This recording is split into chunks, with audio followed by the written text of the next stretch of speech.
Hello दोस्तों, नमस्कार। Stock market share YouTube channel में आपका स्वागत है। अभी हम बात करने वाले हैं ward wizard investment limited share की, क्योंकि जो इसका Q2 का रिजल्ट फिलहाल जारी होना था वो फिलहाल जारी कर दिया गया है और उसके बारे में इस वीडियो में डिटेल से देखने वाले हैं और जानने वाले हैं कि इस बार इस Q2 का जो रिजल्ट जारी हुआ है उसमें इसने क्या परफॉर्मेंस दिखाया है। साथ ही साथ इसके ग्रोथ के बारे में भी डिटेल से चर्चा करने वाले हैं। और चूँकि आप जानते हैं कि ये जो ward wizard investment limited share है, इसमें फ़िलहाल जो राइट इशू का मामला निकल के आया था उसके संबंध में इसने एक क्लियरिफिकेशन भी जारी किया है। उसे भी हम जाते जाते इस वीडियो में देखने वाले हैं। और साथ ही साथ इस वीडियो में आज का जो परफॉर्मेंस है,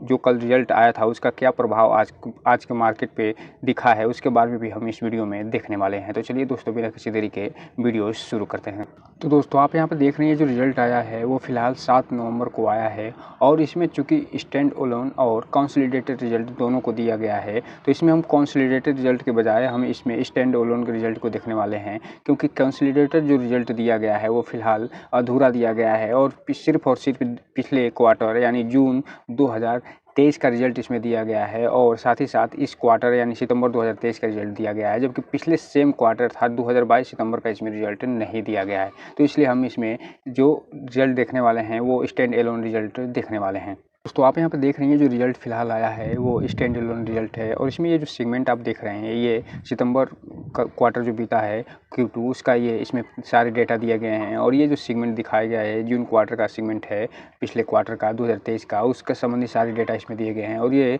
पिछले साल सेम क्वार्टर था सितंबर 2022 का, इसमें रिजल्ट दिया गया है, उससे संबंधित डेटा दिए गए हैं। और ये जो भी डेटा आप देख रहे हैं सारे के सारे जो है ये लाख में दिए गए हैं, अर्थात हम इसे लाख में पढ़ने की कोशिश करेंगे। और साथ ही साथ अब हम बात करें इसके रेवेन्यू फ्रॉम ऑपरेशन की, अर्थात इसका जो मेन बिजनेस है जो कि जो जॉय ई बाइक्स के बिकने से इसका जो मेन प्रॉफिट होता है उसके बारे में इसमें बताया गया है, जो कि रेवेन्यू फ्रॉम ऑपरेशन के नाम से जाना गया है। तो यहाँ पे आप देख रहे हैं जो रेवेन्यू फ्रॉम ऑपरेशन फिलहाल रहा है वो 4510 लाख का टोटल इसका रेवेन्यू फ्रॉम ऑपरेशन रहा है, जो कि पिछले सेम क्वार्टर में 6388 लाख का रहा था। तो इस हिसाब से आप देख रहे हैं इसके ईयर ऑन ईयर का जो परफॉर्मेंस है फिलहाल उतना अच्छा नहीं दिखाई दे रहा है, जबकि क्वार्टर की बात करें तो इसमें अच्छी खासी वृद्धि दिखाई दे रही है और ये 3786 लाख से बढ़ के ये 4510 लाख पे पहुंचता हुआ दिखाई दे रहा है इसका रेवेन्यू फ्रॉम ऑपरेशन। वहीं अगर हम बात कर लें यहीं पे इसके टोटल इनकम की, तो आप यहाँ पे देख रहे हैं इसका जो टोटल इनकम है फिलहाल इस क्वार्टर यानी सितंबर 2023 में जहाँ 4513 लाख का टोटल रहा है,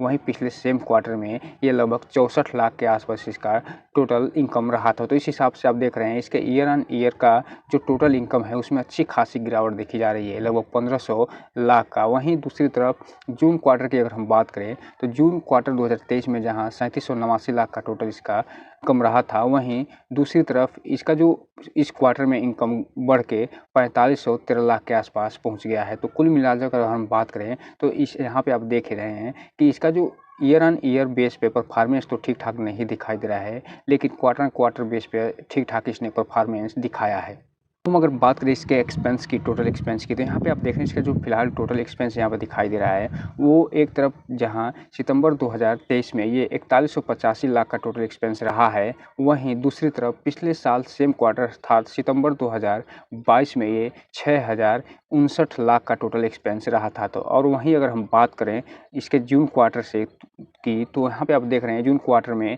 इसका 3546 लाख का टोटल एक्सपेंस रहा था। तो इस हिसाब से आप देख रहे हैं कि जून क्वार्टर के आधार पर इसके जो टोटल एक्सपेंस रहा है उसमें तो फिलहाल वृद्धि दिखाई दे रही है, लेकिन इसका जो ईयर ऑन ईयर बेस पे इसका जो टोटल एक्सपेंस रहा है उसमें फिलहाल गिरावट दिखाई दे रही है, वो भी अच्छी खासी गिरावट दिखाई दे रही है। तो इस हिसाब से आप देख रहे हैं कि टोटल इनकम में तो गिरावट दिखाई दे ही रही है, साथ ही साथ इसके जो year on year total expense में भी अच्छी खासी गिरावट दिखी जा रही है। अगर बात करें इसके प्रॉफिट बिफोर टैक्स की, तो इसका जो प्रॉफिट बिफोर टैक्स फिलहाल दिखाई दे रहा है, यहाँ पे आप देख रहे हैं इस क्वार्टर सितंबर 2023 में जहाँ 327 लाख का टोटल दिखाई दे रहा है, वहीं पिछले सेम क्वार्टर में 337 लाख का इसका प्रॉफिट बिफोर टैक्स रहा था, जबकि इस क्वार्टर यानी जून 2023 के क्वार्टर में ये 242 लाख का टोटल इसका प्रॉफिट बिफोर टैक्स रहा था। तो यहाँ पे आप देख रहे हैं इसका जो प्रॉफिट बिफोर टैक्स है जो क्वार्टर बेस पे अच्छा खासा ग्रोथ दिखा रहा है, जबकि ईयर ऑन ईयर बेस पे ये फ्लैट परफॉर्मेंस दिखाया है। और ये इसलिए हो सका है क्योंकि चूंकि आप देखे हैं ऊपर कि इसके रेवेन्यू फ्रॉम ऑपरेशन में अच्छी खासी गिरावट दिखाई दी है ईयर ऑन ईयर, लेकिन इसका एक्सपेंस में भी अच्छी खासी गिरावट आने के कारण जो है ईयर ऑन ईयर बेस पे इसका जो परफॉर्मेंस है प्रॉफिट बिफोर टैक्स वो फिलहाल फ्लैट दिखाई दे रहा है। है। और अभी हम आगे देखेंगे कि ये जो एक्सपेंस में कमी आने के कारण इसमें इसका जो नेट प्रॉफिट है उसमें भी अच्छी खासी जो है वृद्धि दिखाई दी होगी, या फिर ये इसका फ्लैट परफॉर्मेंस रहा होगा। अब हम अगर बात करें इसके प्रॉफिट फॉर द पीरियड, अर्थात इसका जो नेट प्रॉफिट जिसे हम कहते हैं उसकी, तो यहाँ पे आप देख रहे हैं इसका जो फिलहाल नेट प्रॉफिट दिखाई दे रहा है वो 241 लाख के आसपास का दिखाई दे रहा है। और वहीं पिछले सेम क्वार्टर था सितंबर 2022 में ये 250 लाख के आसपास था। तो कुल मिलाकर जो ईयर ऑन ईयर इसका परफॉर्मेंस रहा है वो फिलहाल फ्लैट होता हुआ दिखाई दे रहा है। और ये इसलिए संभव हो चुका है क्योंकि इसका जो मेन बिजनेस है रेवेन्यू फ्रॉम ऑपरेशन, उसमें तो फिलहाल ईयर ऑन ईयर बेस पे कमी आई है। लेकिन एक चीज़ आप देखें, अभी हम आपको ऊपर बता चुके हैं कि इसके एक्सपेंस में ईयर ऑन ईयर कमी आने के कारण इसका जो नेट प्रॉफिट है फिलहाल फ्लैट होता हुआ दिखाई दे रहा है। अगर ये इसके एक्सपेंस में कमी नहीं आई होती तो फिलहाल ये कंपनी अच्छा खासा ईयर ऑन ईयर बेस पे जो है कमी दिखाई होती। वहीं अगर क्वार्टर बेस की बात करें तो इसमें अच्छी खासी वृद्धि दिखाई दे रही है और ये 175 लाख से बढ़ के ये फिलहाल 241 लाख पे होता हुआ दिखाई दे रहा है। तो इस हिसाब से आप देख रहे हैं इसका जो नेट प्रॉफिट है वो फिलहाल ईयर ऑन ईयर बेस पे तो परफॉर्मेंस फ्लैट दिखाई दे रहा है, लेकिन क्वार्टर बेस पे ये अच्छा खासा परफॉर्मेंस दिखाई दे रहा है। अब हम अगर बात करें इसके अर्निंग पर शेयर की, तो यहाँ पे आप देख रहे हैं इसका जो अर्निंग पर शेयर फिलहाल रहा है वो इस क्वार्टर में 0.09 के आसपास दिखाई दे रहा है, जबकि पिछले साल सेम क्वार्टर में 0.10 के आसपास दिखाई दिया था। तो यहाँ पे आप देख रहे हैं ये जो परफॉर्मेंस दिखा रहा है अर्निंग पर शेयर के आधार पर ये भी लगभग फ्लैट है। जबकि क्वार्टर बेस की बात करें अर्थात जून 2023 की तुलना करें सितंबर 2023 से, तो ये 0.07 के आसपास इसका अर्निंग पर शेयर रहा था। तो कुल मिलाकर अगर हम बात करें इसमें, तो आप देख रहे हैं इसका जो परफॉर्मेंस इस कंपनी ने दिखाया है वो क्वार्टर व ऑन क्वार्टर बेस पे तो ज़बरदस्त दिखाया है, लेकिन ईयर ऑन ईयर बेस पे उतना बढ़िया नहीं दिखाया है। एक तरीके से जो है फ्लैट परफॉर्मेंस दिखाया है। तो इस हिसाब से अगर कहा जाए तो ये जो रिजल्ट ये कंपनी निकाल के दी है वो फिलहाल एक तरीके से ओके रिजल्ट निकाल के दी है। कंपनी ने Q2 का रिजल्ट जारी किया था, उसके साथ साथ एक नोटिफिकेशन भी जारी किया था जो कि राइट इशू से संबंधित नोटिफिकेशन था। और ये जो राइट इशू आया था वो 2022 में आया था, उसी के संबंध में इन्होंने एक नोटिफिकेशन जारी किया है और इसके बारे में कुछ जानकारियाँ दी हैं, जिसके बारे में अगर हम बात करें तो यहाँ पर आप देख रहे हैं ये जो कंपनी है ये बता रही है कि जो हमने राइट इशू जारी किया है 18 जनवरी 2020 के जो ऑफर डेट था उसके संबंध में कोई भी डेविएशन या वेरिएशन नहीं किया गया है। जो पहले से तय था वो सारी चीज़ें इसमें लागू की गई हैं। आगे इन्होंने अपनी पूरी जानकारी यहाँ पे दी है कि इसका जो नेम ऑफ जो लिस्टेड एंटिटी है जो ward wizard innovation and mobility limited share है, और जो फंड रेजिंग का प्लान इनका चल रहा था राइट इशू के माध्यम से, उसका इन्होंने ये जो अपडेट दिया है कि कोई भी डेविएशन और जो है इसमें इन्होंने नहीं किया है। और जो इन्होंने अलॉट किया था डेट ऑफ अलॉटमेंट था वो 12/12/2022 था, और जो रेजिंग का डेट था वो था ये 31/3/2023। और इन्होंने जो टोटल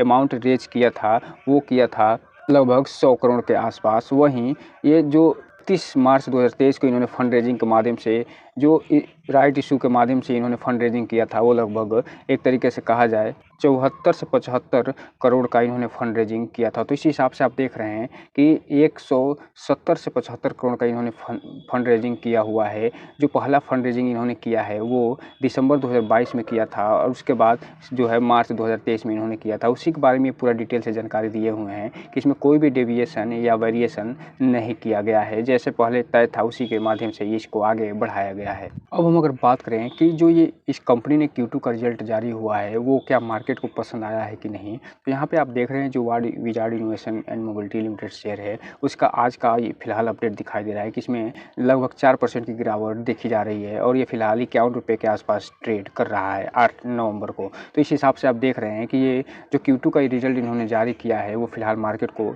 बिल्कुल भी पसंद नहीं आया है, क्योंकि इसमें क्वार्टर बेस पे तो इन्होंने अच्छा खासा परफॉर्मेंस दिखाया है, लेकिन ईयर ऑन ईयर बेस पे इन्होंने बिल्कुल भी अच्छा परफॉर्मेंस नहीं दिखाया है। और यही कारण है कि इस कंपनी ने जो है आज निगेटिव में रिटर्न निकाल के अपने शेयर होल्डरों को दी है। हालांकि रिजल्ट से पहले कुछ अपडेट आए थे जिसके बारे में हमने पूरा वीडियो बनाया हुआ है, उसको इसके एंड स्क्रीन में दे देंगे, वहां से आप जाके देख सकते हैं। क्योंकि ये जो अपडेट आए थे वो जिनका मेन बिजनेस जो है कि जॉय ई बाइक जो इलेक्ट्रिक बाइक है उससे संबंधित इन्होंने अपडेट दिया था। और साथ ही साथ जिस सेक्टर में ये काम करते हैं उसका भविष्य बहुत ही उज्ज्वल है, चूँकि इस पर गवर्नमेंट का भी अच्छा खासा सपोर्ट मिल रहा है। इसलिए वार्ड विजार्ड जो इनोवेशन लिमिटेड शेयर है फिलहाल आने वाले भविष्य में और अच्छा खासा सा रिजल्ट निकाल के दे सकता है। अब हम अगर बात करें इसके बेसिक पे आज के कारोबार की, तो यहाँ पे आप देख रहे हैं जो टोटल फिलहाल ये क्वांटिटी ट्रेड हुई है वो लगभग 16 लाख की शेयरों की ट्रेडिंग हुई है, और जिसमें से लगभग 12 लाख के आसपास डिलीवरी के रूप में उठा लिया गया है, लगभग 74%।